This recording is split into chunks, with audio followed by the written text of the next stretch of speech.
കേരളം ഭരിച്ച ഒരു മുഖ്യമന്ത്രിയും അദ്ദേഹത്തിൻ്റെ മകളും ചേർന്ന് ഈ നാടിന് വരുത്തിവെച്ച അപമാനം ചെറുതല്ല.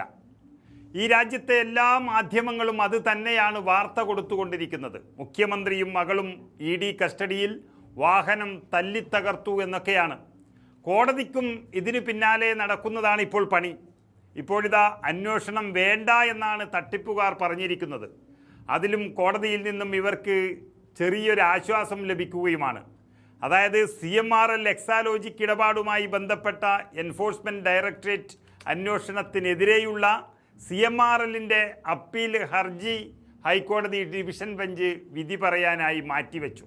അതുകൊണ്ട് ഈ വെള്ളിയാഴ്ച വരെ CMRLനെതിരെ മാത്രം യാതൊരു വിധത്തിലുള്ള കർശന നടപടികളും പാടില്ല എന്നാണ് ജസ്റ്റിസ് രാജാ വിജയരാഘവൻ, അതുപോലെ ജസ്റ്റിസ് KV ജയകുമാർ എന്നിവരടങ്ങുന്ന ബെഞ്ച് EDക്ക് നിർദ്ദേശം നൽകിയത്.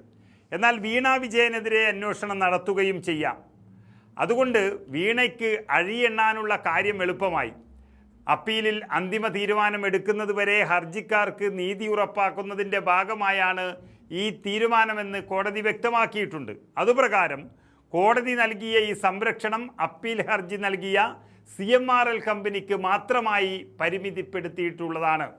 ഈ കമ്പനിയിൽ നിന്നും മാസപ്പടിയായി കള്ളപ്പണം കൈപ്പറ്റിയ വീണ വിജയന് കുരുക്ക് മുറുകുകയും ചെയ്യുന്നുണ്ട്. അതായത് കേസിലെ മറ്റു കക്ഷികളായ മുൻ മുഖ്യമന്ത്രി പിണറായി വിജയൻ്റെ മകൾ വീണ വിജയൻ ഉൾപ്പെടെയുള്ളവർക്കെതിരെ നടപടികൾ സ്വീകരിക്കുന്നതിന് EDക്ക് നിലവിൽ നിയമപരമായ യാതൊരു തടസ്സങ്ങളുമില്ല എന്ന് കോടതി വ്യക്തമാക്കിയിട്ടുണ്ട്. CMRLന് 3 ദിവസം കിട്ടിയപ്പോൾ വീണ വിജയനെ പൊക്കാൻ തന്നെയാണ് പോകുന്നത് ED എന്നുറപ്പാണ്.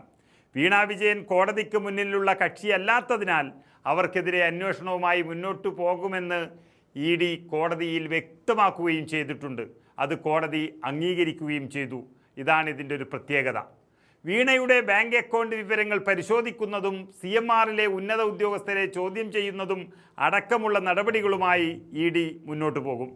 വീണയ്ക്കെതിരെ എല്ലാ തെളിവുകളും രേഖകളും എല്ലാം നിരത്തി വെച്ചുകൊണ്ടാണ് EDയുടെ ഇപ്പോഴത്തെ നീക്കം.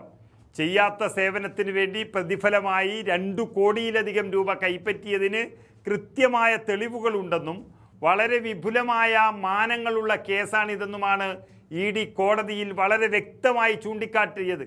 അപ്പോൾ EDക്ക് വീണ വിജയനിലുള്ള അവരുടെ താല്പര്യം എത്രത്തോളം വലുതാണ് എന്ന് ഇതിൽ നിന്നും വ്യക്തമാകും. എന്നാൽ CMRL രക്ഷപ്പെടാനുള്ള വഴികൾ പലതും നോക്കി.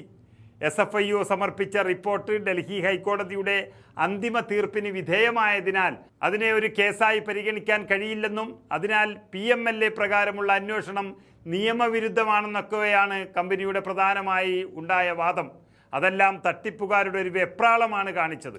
ഏതായാലും കഴിഞ്ഞ ദിവസങ്ങളിൽ ബാംഗ്ലൂർ ഉൾപ്പെടെ 12 കേന്ദ്രങ്ങളിൽ നടത്തിയ റെയ്ഡുകളിൽ ലഭിച്ച നിർണായക വിവരങ്ങൾ അതാവശ്യമെങ്കിൽ ഹൈക്കോടതിക്ക് കൈമാറാൻ തയ്യാറാണെന്ന് ED കോടതിയെ അറിയിച്ചിട്ടുണ്ട്. ഒരു കാര്യം ഉറപ്പായിരിക്കുന്നു, മുഖ്യമന്ത്രിയുടെ മകൾ കയ്യാമത്തിന് കൈകൾ നീട്ടേണ്ടുന്ന സമയം അടുത്തു വരുന്നു എന്നുള്ളതാണ് സത്യം. അതിന് വഴിവെട്ടുകയാണ് യഥാർത്ഥത്തിൽ കോടതിയും ചെയ്തത്.